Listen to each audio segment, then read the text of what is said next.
យុវជនម្នាក់មកមានញឹកដើរលេងផ្អើអស់អ្នកស្រុកភូមិរហូតបោះបង់ការសិក្សាត្រឹមថ្នាក់ទី8សាច់ញាតិបងប្អូននិយាយទូមានស្ដាប់លេងចូលរហូតធ្លាក់ខ្លួនតែតោគ្មានគោលដៅជីវិតឥឡូវនេះផ្លាស់ប្ដូរ360ដឺក្រេព្រោះតែគាត់សម្រេចចិត្តធ្វើរឿងបែបនេះមានទីកន្លែងកំណើតនៅស្រុកកោះធំខេត្តកណ្ដាលយុវជនឡុងមេងកំពុងដឹកនាំអាជីវកម្មហាងកាត់សក់ OTS សាខាឈូកមាសអាចរកចំណូលដោះស្រាយជីវភាពរបស់ខ្លួនបានយ៉ាងស្រួលនិងអាចរកចំណូលការប្រពន្ធដោយខ្លួនឯងបាននិយាយបែបលេងសើចជាមួយអ្នកមានប្រពន្ធពីរលោកថាឲ្យតែពូកែសន្សំចំណូលបានមកពីការងារជាជាងកាត់សក់នេះមិនមែនត្រឹមមករស់នោះទេអាចចិញ្ចឹមប្រពន្ធបានរហូតទៅដល់2ឯណោះ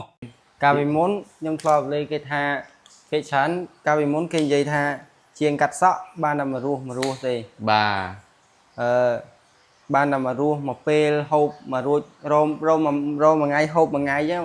បាទសម្រាប់អាជីពកាត់សក់ឥឡូវនេះមិនដូចកាលពីមុនទេអាជីពកាត់សក់ឥឡូវនេះឲ្យតែយើងចេះច្នៃប្រឌិតអីដែលថ្មីរហូតគឺខ្លាំងផ្ទុះខ្លាំងល្បីខ្លាំងឥឡូវលើវិស័យកាត់សក់បាទអូហើយចំណូលមិនអាចថាដូចកាលពីមុនរោមមករស់ដូចមុនដូចខ្ញុំនិយាយពីដើមអញ្ចឹងចំណូលកាត់សក់ឥឡូវរោចាំប្រពន្ធបាន2បាទឲ្យតែយើងចេះសន្សំណាបងណាបាទបងបាទមុនមករៀនមកធ្វើការឥឡូវនេះខ្លាយជាប្រធានសាខាហាងកាត់សក់ OTS លោកធ្លាប់ជាយុវជនម្នាក់ដែលសង្គមមិនឲ្យតម្លៃព្រោះតែធ្លាប់ដើរនៅលើផ្លូវខុសចាថាបើការរៀនខ្ញុំរៀនបានតិចទេខ្ញុំរៀនបានទៅថ្នាក់ទី8អូរៀនធ្វើបានថ្នាក់ទី8បងណាបាទអូបងរៀនធ្វើថ្នាក់ទី8ហើយសម្រាប់ចិត្តបោះបង់ការសិក្សាប៉ុន្តែបងមកជ្រើសរើសជំនាញសិក្សាអាជីពវិជ្ជាជីវៈវិញហើយកន្លងមកបងធ្លាប់មានភាពបរាជ័យនៅក្នុងជីវិតឬក៏ធ្លាប់គិតខុសអីផ្សេងទេបងកាលពីមុនខ្ញុំឈប់រៀនខ្ញុំដើរលេងអូកាលពីមុនឈប់រៀនដើរលេងទៀតតាំងបងប្អូនសាច់ថ្លៃអីម៉ែឪអីគេតែងតែស្ដីឲ្យថាឲ្យបាទលេងស្ដាប់ទៅដល់ពេលមួយរៀងភ្ញាក់ខ្លួនហ្នឹងបានមករកជំនាញកាត់សក់ដល់រាល់ថ្ងៃបាទហើយពេលដែលយើងអត់មានជំនាញអត់ចេះអក្សរហើយយើងដើរលេងអញ្ចឹងទៀតមិនបាច់ថាតែបងប្អូនយើងទេសូម្បីតែអ្នកថាអ្នកក្រៅសូម្បីបងប្អូនគេមិនឲ្យតម្លៃយើងអូបាទបងបាទប៉ុន្តែដោយសារបងចេះភ្ញាក់ខ្លួនតន់ណាភ្ញាក់ខ្លួនមកចាប់អាជីពវិជ្ជាកាត់សក់នេះឥឡូវនេះគាត់មើលឃើញថាបងឯងយ៉ាងម៉េចវិញដែរឥឡូវនេះ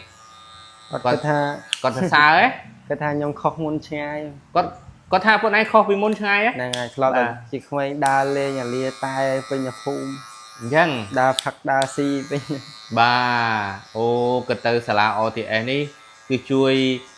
ទាំងបណ្ដុះជំនាញណាវិជ្ជាជីវៈអាជីពកាត់សក់និងការដឹកនាំហាងអាជីវកម្មហាងកាត់សក់ហើយថែមទាំងបណ្ដុះនៅជំនាញនៅក្នុងការកសាងផ្នត់គំនិតវិជ្ជមានណាអត្តចរិតការតស៊ូនៅក្នុងជីវិតឃើញទេបងប្អូនការសែបគប់មករៀននៅទីនេះគឺមិនខុសទេណាពុកម៉ែបងប្អូនទាំងអស់គ្នាលោកចាត់ទុក OTS ជាកន្លែងផ្លាស់ប្ដូរជីវិតរបស់លោកហើយស្ថាបនិកនិងថ្នាក់ដឹកនាំរបស់ OTS សុទ្ធសឹងតែជាអ្នកដឹកនាំល្អគ្រូល្អដែលតែងតែលើកទឹកចិត្តនិងផ្ដល់ដំបូន្មានល្អៗដល់ពួកគាត់ពេលដែលខ្ញុំចូលមក OTS នេះដូច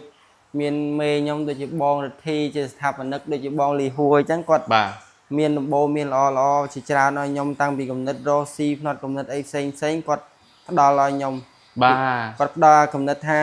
ពេលខ្លះខ្ញុំគិតថារឿងថាពិបាកចិត្តគិតថាចង់ឈប់បន្តនេះឈប់បន្តនោះប៉ុន្តែគាត់ឲ្យយោបល់ខ្ញុំរឿងថាផ្នត់គំនិតវិជ្ជមានបើយើងពិបាកហើយយើងមិនតស៊ូនៅរឹតតែពិបាកទៀតអញ្ចឹងបើយើងពិបាកហើយយើងខំតស៊ូថ្ងៃណាមួយយើងអាចនឹងស្រួលឡើងវិញអញ្ចឹងបាទអូល្អមែនតើណាបងអូននៅក្មេងទេតែបងអូនយល់ដឹងណាស់អំពីរបៀបនៅក្នុងការដឹកនាំចាត់ចែងរបៀបនៅក្នុងការបើកចិត្តទូលាយទទួលយកគំនិតទស្សនៈអប់រំល្អៗពីថ្នាក់ដឹកនាំនេះហើយជាផ្នែកមួយដែលធ្វើឲ្យបងប្រុសមានការផ្លាស់ប្រែ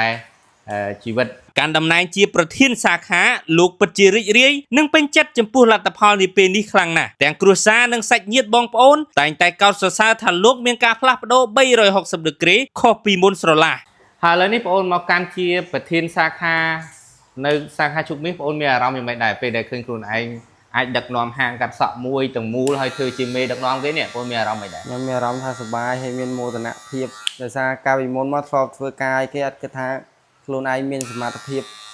អាចមកធ្វើការងារចឹងបានចឹងបងធ្លាប់កាលពីមុនមកធ្លាប់តែស៊ីឈ្នួលដើរធ្វើការឲ្យគេចឹង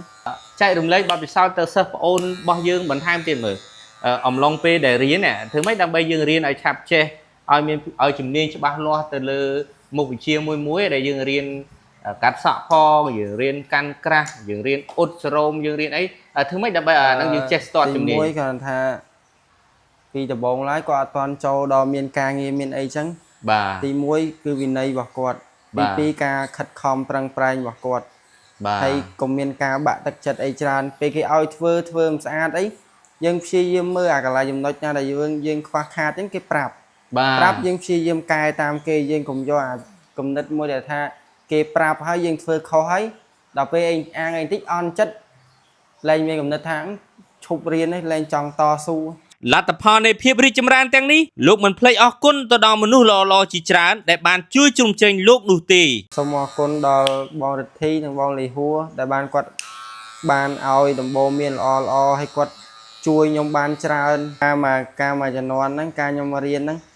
មកអ្នកស្គាល់គ្នាមករៀនហ្នឹងសិតតែអត់ដូចគ្នាទាំងអស់ សិតតែអត់ដូចគ្នា ហ្នឹងហើយសិតតែអត់ដូចគ្នា បាទ ពេលខ្លះមករៀនស្រឡាញ់គ្នា បាទ មករៀនស្រឡាញ់គ្នាមកមានម្នាក់ពី2000ឯងហូបបាយជុំគ្នានៅមួយគ្នាអត់ដែរចេះឆ្លោះគ្នាស្រឡាញ់គ្នា អូ ហ្នឹងហើយបើមានឆ្ងាញ់អស់គ្នាទៅបើអត់ទាំងអស់គ្នាទៅ បាទហើយមើលនិយាយពីបទពិសោធន៍កន្លងមកទៅ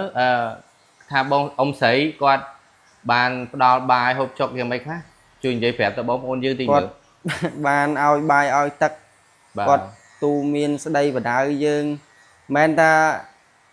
ទៅបងរិទ្ធីជាគ្រូរបស់ខ្ញុំប៉ុន្តែនិយាយថាសឹងតែថាមកគ្រួសារបងប្អូនគាត់ទាំងអស់អ្នកដែលមករៀនជាមួយបងរិទ្ធីគឺគាត់ឲ្យដំបូងមានយើងល្អបង បាទ ច្រើនគាត់មិនឲ្យដំបូងមានគាត់ជួយទាំងបាយទឹកពេលដែលយើងអត់អីចឹងគាត់ជួយយើងគ្រប់សពទាំងអស់ បាទ តាំងពីការកន្លែងស្នាក់នៅបើពេលមករៀនគាត់និយាយថាមករៀននៅផ្សេងហូបផ្សេងអីចឹងតែដល់ពេលមកជាក់ស្ដែងគាត់ឃើញយើងអត់គាត់មិនដាច់ចិត្តទៅដេញយើងទៅណាគាត់នៅឲ្យយើងនៅមួយ ណាបងណា បាទ តាមវីដេអូបទសម្ភាសន៍ខាងលើនេះឃើញថា OTS ពិតជាកន្លែងដ៏ល្អក្នុងការជួយផ្លាស់ប្ដូរជីវិតរបស់យុវជនពិតប្រាកដមែនចេះជំនាញកាត់សក់អាជីពចេះជំនាញដឹកនាំហាងកាត់សក់ចេញរកចំណូលបានពេញមួយជីវិតបងប្អូនដែលចាប់អារម្មណ៍អាចចុះឈ្មោះឥឡូវនេះរៀនកាត់សក់នៅ OTS ចេះទាំងជំនាញចេះទាំងរបៀបដឹកនាំគ្រប់គ្រងចាត់ចែងអាជីវកម្មហាងកាត់សក់រកចំណូលបានពេញមួយជីវិត